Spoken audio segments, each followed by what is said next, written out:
नमस्कार, मैं Ravi कुपरेले biology classes में स्वागत करता हूँ। आइए बात करते हैं बायोलॉजी की फर्स्ट यूनिट फर्स्ट। आज जो चैप्टर पढ़ रहे हैं वो हम तीसरा पढ़ रहे हैं। तीसरा चैप्टर का नाम है जनन स्वास्थ्य। क्या है? जनन स्वास्थ्य, जिसे इंग्लिश में बोलते हैं रिप्रोडक्शन हेल्थ। क्या बोलेंगे? Reproduction health.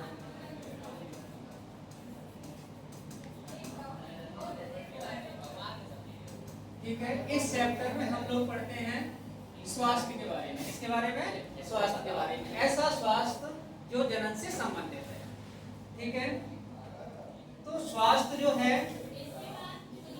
वो किसी व्यक्ति पर, यानी कि डायरेक्टली अगर बात करें तो किसी व्यक्ति पर डिपेंड करता है। वो व्यक्ति कैसा होगा या स्वास्थ्य से रहित व्यक्ति कैसा होगा, इसमें अंतर है। यानी कि ऐसा कोई व्यक्ति जो शारीरिक रूप से, मानसिक रूप से और बौद्धिक रूप से कैसा होता है? स्वस्थ होता है। इसमें एक वर्ड और जोड़ते हैं हम लोग, भावनात्मक, यानी कि इमोशनल रूप से भी स्वस्थ होना चाहिए, तब उसे हम क्या कहेंगे? स्वस्थ व्यक्ति कहेंगे, या उसे हम स्वास्थ्य कहेंगे। क्या कहेंगे? स्वास्थ्य। और इस चैप्टर में हम स्पेशली पढ़ते हैं जनन से संबंधित स्वास्थ्य के बारे में। किससे संबंधित? जनन से। ठीक है, तो जो जनन है वो हम फर्स्ट यूनिट में पढ़ के आए हैं कि जो जनन है वो जनन क्या होता है, सबको पता है। यानी कि ऐसे रोग जो जनन से संबंधित होते हैं उनसे किस प्रकार से बचा जा सकता है, वो रोग होते कैसे हैं, उन सभी पहलुओं को इस चैप्टर में हम लोग समझते हैं। ठीक है, तो जो इसमें पहला पॉइंट बन रहा है वो बन रहा है जनसंख्या। सब बच्चों को पता है कि जनसंख्या क्या होती है और हमारे देश में कितनी जनसंख्या है, वो सारी चीजें भी हम समझेंगे। जनसंख्या की बात करें तो जनसंख्या लगभग कितनी है हमारे देश में, मालूम है? पहले मैं बता चुका हूँ तुम्हें, लगभग 121 करोड़। ये आज के आंकड़े नहीं है। आज आप लोग देख रहे हैं आसपास टीचर हमारे घर में आ रहे हैं, गवर्नमेंट टीचर। क्यों आ रहे हैं? आंकड़ा लेने। तुम्हारे घर में कितने लोग हैं? मेरे घर में कल आए थे टीचर। ठीक है, तो देख रहे हैं घर में बच्चे कितने हैं, बड़े कितने हैं, बुजुर्ग कितने हैं, उनकी संख्या लिखना और उनका एज लिखना। ठीक है, ये सारी चीजें डिसाइड कर रहे हैं। तो जो जनसंख्या की बात करें तो भारत में 129 करोड़ है और एमपी में अपन लोग कहाँ रहे हैं? मध्य प्रदेश में रह रहे हैं। तो कितनी है? लगभग 80 करोड़ के आसपास। कितनी है? 80 करोड़ के आसपास जनसंख्या है। कहाँ पे? एमपी, मध्य प्रदेश में। ठीक है, तो हमारा देश ये चाह रहा है कि इस पर कंट्रोल किया जाए। क्या किया जाए? कंट्रोल। तो किस प्रकार से कंट्रोल कर सकते हैं पॉपुलेशन पर? इसके बारे में कुछ कहना चाहोगे तुम लोग? तब कहेंगे सर, देश में अगर कंट्रोल करना है जनसंख्या को, उसके लिए शिक्षा जरूरी है। एजुकेशन सबसे पहले आती है, शिक्षा। और शिक्षा से हम ये समझेंगे कि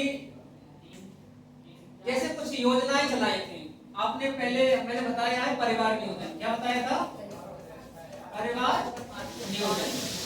क्या होता है परिवार नियोजन? तो परिवार नियोजन के तहत ये बताया जाता है कि किस प्रकार से आपको अपनी फैमिली प्लानिंग करनी है। ठीक है, कितने बच्चे पैदा करने हैं, ये सारी चीजें परिवार नियोजन के अंतर्गत आती है। इसकी शुरुआत कब हुई थी पता है? कब हुई थी? 1951। कितने में? 1951। तो इसका उद्देश्य था हम दो हमारे दो, हम दो हमारे दो। ये नारा का उद्देश्य मुख्य ये था कि जनसंख्या पे कंट्रोल किया जा सके। ठीक है, ये सारी चीजें आप इस चैप्टर में बड़े अच्छे से पढ़िए। अगला पॉइंट जो है वो है संचारित रोग। कैसे संचारित? एक चीज और इधर रह गई है, यौन संचारित। कैसे? यौन संचारित रोग। ऐसे रोग जो यौन क्रियाओं से एक व्यक्ति से दूसरे व्यक्ति में फैलते हैं, उन्हें यौन संचारित रोग कहते हैं। ठीक है, जिसे हम एसटीडी के नाम से जानते हैं। किसके? एसटीडी। एसटीडी का पूरा नाम क्या होता है? सेक्सुअली ट्रांसमिटेड या ट्रांसजेक्शन बोलते थे, डायरेक्ट सरल करने के लिए, ट्रांसजेक्शन डिसीज। ऐसे रोग जो सेक्स के द्वारा ट्रांस दूसरे व्यक्ति में फैलते हैं उन्हें यौन संचालित रोग कहते हैं। ठीक है, तो ऐसे कौन कौन से रोग हैं जिन्हें हम पढ़ेंगे? तो ऐसा है एड्स, AIDS, एड्स पढ़ेंगे इसमें। और कौन सा? गोनेरिया है। कौन सा है? गोनेरिया है। और कौन सा पढ़ेंगे? सिफिलिस है। कौन सा? सिफिलिस, सिफिलिस है। और कौन सा? और कहेंगे हर्पेस है। कौन सा है? हर्पेस। ये सभी रोग हैं, ये कहां पर फैलते हैं? तो कहोगे सर जी ये फैलते हैं यौन, यौन क्रियाओं द्वारा, यौन अंगों में, स्पेशली बोलते हैं कि यौन अंगों में फैलते हैं ये एड्स, गोनेरिया, सिफिलिस और हर्पेस। सभी के अलग अलग कारक हैं। क्या हैं? कारक। पता है कारक क्या होते हैं? तो कहेंगे सर रोग वाहक। क्यों? यानी कि रोग को पहुंचाने का कार्य करते हैं, रोग वाहक कहते हैं। एड्स का रोग वाहक कौन है? तो कहेंगे सर एड्स का जो रोग वाहक है वो है HIV। कौन है? HIV, human amino virus. Gonorrhoea कौन है? नेसेरिया। कौन है? नेसेरिया। ठीक है, इस प्रकार से सभी रोगों के अपने अपने एक रोग वाहक होते हैं जिन्हें हम जिम्मेदार ठहराते हैं। कैसे जिम्मेदार? HIV ही एड्स का जिम्मेदार है, गोनेरिया ही नेसेरिया ही गोनेरिया का जिम्मेदार है। इस प्रकार से चीजों को हम समझ सकते हैं। अगला जो पॉइंट है वो है जन्म नियंत्रण विधियां। क्या है? जन्म नियंत्रण विधियां, जिसे बोलते हैं बर्थ कंट्रोल। क्या बोलते हैं? Birth control. सर ये क्या होती हैं? तो हम कहेंगे ऐसी कोई विधियां जो किसे रोक रही हैं? आने वाली संततियों को रोक रही हैं, यानी कि बच्चा होने से रोक रही हैं। तो ऐसी कौन कौन सी विधियां हैं जो किसी जनसंख्या यानी किसी जनसंख्या को रोक सकती हैं या किसी प्रेगनेंसी को ठहरने से रोक सकती हैं? वो सारी विधियां को इस चैप्टर में हम लोग पढ़ते हैं। थोड़ा थोड़ा बता रहे हैं, एक दो। तो इसमें दो प्रकार की, कितने प्रकार की? दो प्रकार की। एक होती है सर प्राकृतिक, तुम अच्छे से तुमने पढ़ा है, प्राकृतिक। और एक होती है कृत्रिम। कैसे होती है? आर्टिफिशियल, कृत्रिम। दो प्रकार की विधियां हैं, एक है प्राकृतिक और एक है सर क्या? कैसी?